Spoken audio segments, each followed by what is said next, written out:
కోసం ఆ శివుడు తలపెట్టిన గమ్యం ఏమిటో నాకు తెలియలేదు. తన మరణం ఆ ప్రయాణానికి నాంది మాత్రమే అని, ఆ గమ్యం వైపు వేసే మొదటి అడుగని తెలియలేదు. తన కోసం దేవతలకి అసురులకి మధ్య జరిగిన ఈ యుద్ధం ఆ యోధుని ప్రయాణంలో రెండో అధ్యాయమని తెలియలేదు.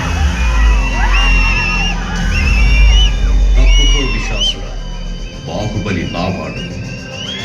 సోదర ఇంద్ర, నీకు బాహుబలి కావాలంటే నన్ను గెలిచి తీసుకో.